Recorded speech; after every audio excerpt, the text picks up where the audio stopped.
1977년 대한민국. 전쟁의 상처가 채 아물지 않았지만 우리도 한번 잘 살아보세라는 구호 아래 모두가 허리띠를 졸라매던 격동의 시대였습니다. 가난은 당연했고 더 나은 내일을 향한 희망만이 유일한 재산이었던 시절. 오늘 우리는 그 시대를 온몸으로 살아낸 한 여성의 기적과도 같은 이야기를 나누려 합니다. 절망의 벼랑 끝에서 한 아이의 손을 잡고 세상으로 나선 어머니, 그리고 피 한 방울 섞이지 않았지만 세상 가장 따뜻한 가족을 이룬 사람들의 이야기입니다. 오늘 이 이야기가 여러분의 마음에 깊은 울림과 위로를 주기를 소망합니다. 이 감동을 주변의 소중한 분들과 함께 나누고 싶으시다면 이 채널을 공유하고 구독해주시는 것만으로도 저희에겐 큰 힘이 됩니다. 여러분의 삶에 하나님의 은총이 늘 함께 하시기를 기도하며 이제 그 시절 서울의 어느 작은 골목으로 시간여행을 떠나보겠습니다. 1977년 이른 봄, 경상북도의 작은 농촌마을. 새벽 5시, 아직 동이 트기 전 어둠이 짙게 깔린 시간이었습니다. 35의 김정희는 2살배기 아들 찬우를 품에 꼭 안고 마을 입구 버스 정류장에서 서울로 향하는 첫 차를 기다리고 있었습니다. 그녀의 눈가에는 아직 채 가시지 않은 멍 자국이 선명했고 한쪽 입술은 부어올라 있었습니다. 얇은 한복 저고리와 낡은 치마, 그리고 손에 쥔 작은 보따리 하나가 그녀가 가진 세상의 전부였습니다. 하지만 그 무엇보다 그녀의 눈빛은 흔들리지 않았습니다. 엄마, 배고파. 아들 찬우가 잠결에 칭얼거렸습니다. 정희는 아이의 머리를 쓰다듬으며 속삭였습니다. 조금만 참아, 우리 아들. 서울에 가면 엄마가 맛있는 거 배부르게 사줄게. 저 멀리서 버스의 희미한 불빛과 함께 엔진 소리가 들려왔습니다. 정희의 심장이 세차게 뛰기 시작했습니다. 그녀가 이 험난한 길을 선택한 이유는 단 하나, 살기 위해서였습니다. 16, 얼굴도 모르는 남자에게 중매로 시집온 후 지난 20년 가까운 세월은 지옥과도 같았습니다. 남편은 술에 취하면 폭력을 휘둘렀고 시어머니는 아들을 낳지 못한다며 하루도 거르지 않고 그녀를 구박했습니다. 3번의 가슴 아픈 유산 끝에 겨우 얻은 아들 찬우였지만 집안의 냉대는 달라지지 않았습니다. 오히려 태어날 때부터 몸이 약했던 찬우는 남편에게 짐짝 취급을 받았습니다. 어젯밤도 그랬습니다. 찬우가 열이나 밤새 울자 남편은 시끄럽다며 고함을 질렀고 정희의 뺨을 세차게 때렸습니다. 그 순간 정희의 마음속에서 무언가가 끊어졌습니다. 더 이상은 안 된다. 내 아들을 위해서라도 이렇게 살 수는 없다. 그녀는 남편과 시어머니가 깊이 잠든 새벽 3시 조용히 몸을 일으켰습니다. 장롱 깊숙이 숨겨두었던 삭바느질로 한 푼, 2푼 몰래 모은 돈 3만 원을 꺼내 품에 숨겼습니다. 아들의 옷가지 몇 벌과 돌반지 하나를 작은 보따리에 쌌습니다. 아이를 깨워 품에 안고 집을 나서는 순간 정희의 눈에서는 뜨거운 눈물이 흘렀습니다. 두려움과 설렘이 뒤섞인 눈물이었습니다. 버스가 출발하고 창밖으로 정든 마을이 점점 멀어졌습니다. 정희는 곤히 잠든 아들의 얼굴을 보며 굳게 다짐했습니다. 이 아이만큼은 무슨 일이 있어도 반드시 행복하게 키우겠다고. 6시간의 긴 여행 끝에 도착한 서울역. 버스에서 내리자 거대한 소음과 수많은 인파가 그녀를 덮쳤습니다. 평생을 조용한 시골에서만 살아온 정희에게 서울은 두렵고 낯선 별세계였습니다. 어디로 가야 할지 막막하던 그때 한중년 여인이 다가와 말을 걸었습니다. 어디서 오셨나 봐. 딱 보니 처음인 것 같은데 그녀는 근처에서 작은 여인숙을 운영하는 박혜순 사장이었습니다. 정희의 딱한 사정을 들은 그녀는 자신의 여인숙에서 지내며 일자리를 찾아보라며 따뜻한 손을 내밀었습니다. 하늘이 내려준 동아줄이었습니다. 여인숙은 비록 작고 낡았지만 정희에게는 폭풍우를 피할 수 있는 아늑한 항구였습니다. 반값은 하루 500원, 남은 돈이만 7,000원으로는 빠듯했지만 그래도 기댈 곳이 있다는 사실만으로도 큰 위안이 되었습니다.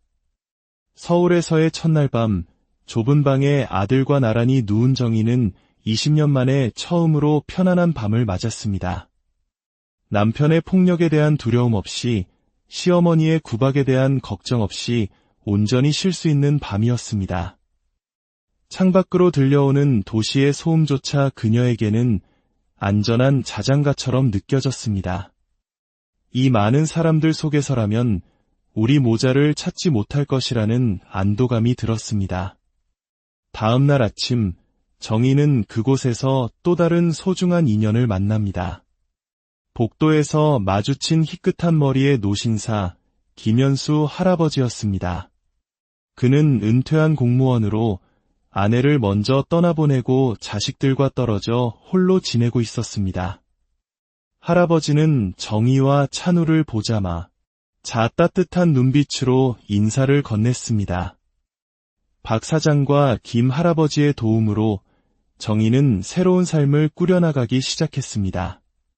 그녀는 근처 식당에서 설거지 일을 구했고 그녀가 일하는 동안 김 할아버지는 손주처럼 찬우를 돌봐주었습니다. 처음에는 낯선 사람에게 아이를 맡기는 것이 조심스러웠지만 찬우가 할아버지를 따르는 모습을 보며 정희는 이내 마음을 놓았습니다. 여인숙에는 정희와 비슷한 처지의 사람들이 모여 살았습니다.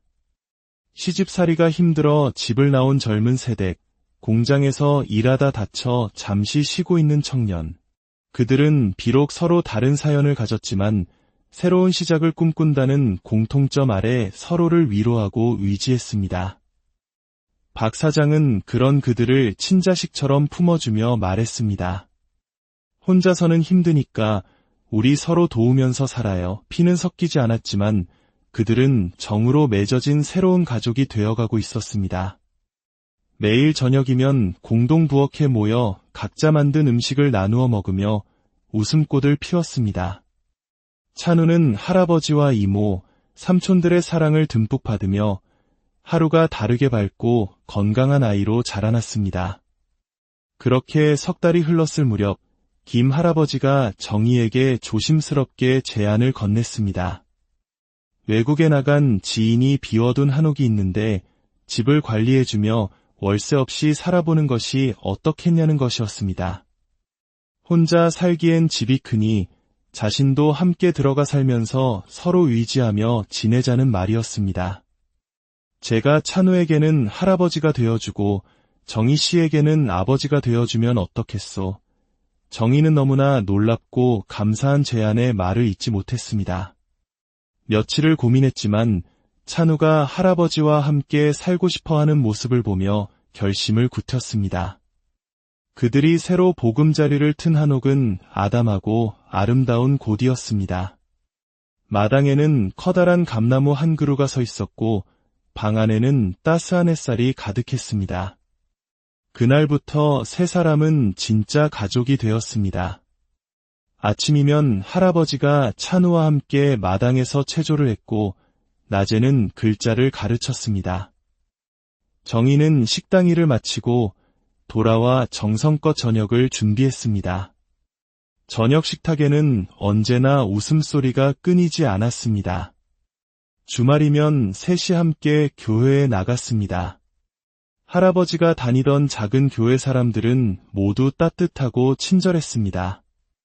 교회에서 만난 친구들과 어울리며 찬우의 얼굴에서는 웃음이 떠날 줄 몰랐습니다.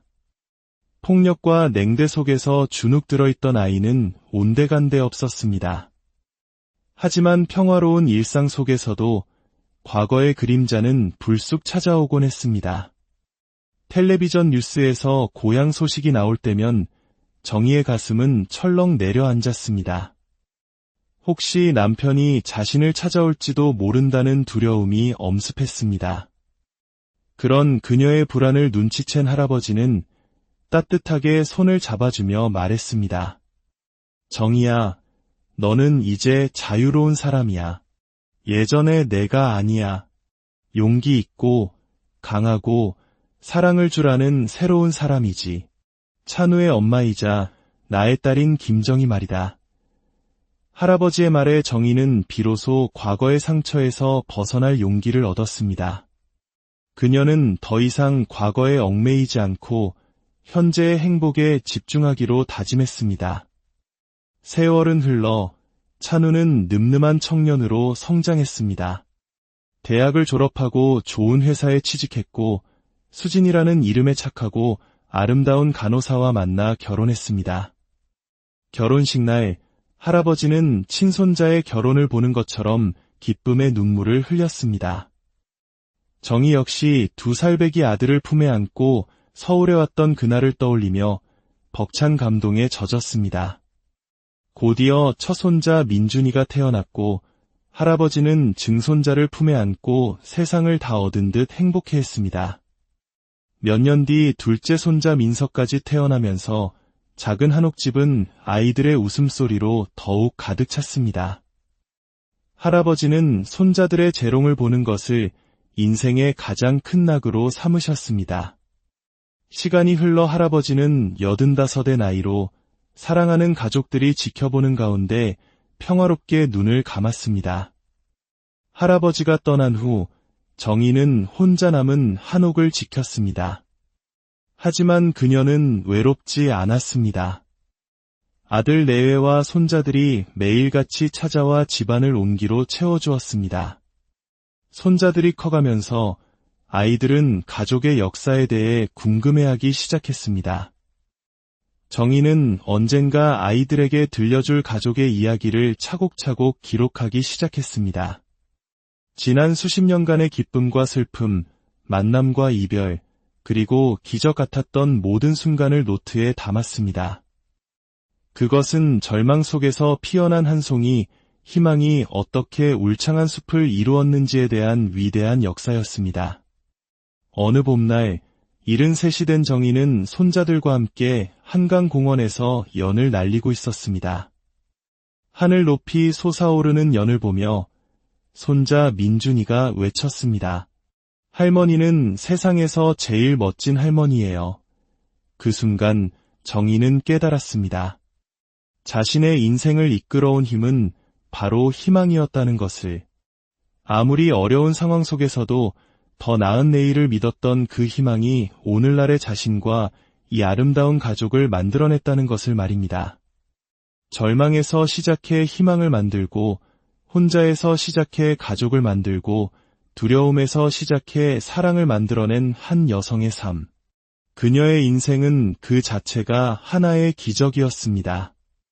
오늘 우리가 함께 나눈 이 이야기는 한 개인의 삶을 넘어 우리 모두의 어머니, 할머니들이 겪어냈을 위대한 역사의 한 조각일지 모릅니다. 지금 이 순간에도 삶의 무게에 힘겨워하는 분이 계시다면 김정희 여사가 그랬던 것처럼 마음속에 작은 희망의 불씨를 꺼뜨리지 마십시오. 그 작은 불씨가 당신의 삶을 기적으로 이끌어 줄 것입니다. 여러분과 여러분의 가정에 늘 사랑과 평화가 가득하기를 기도합니다. 감사합니다.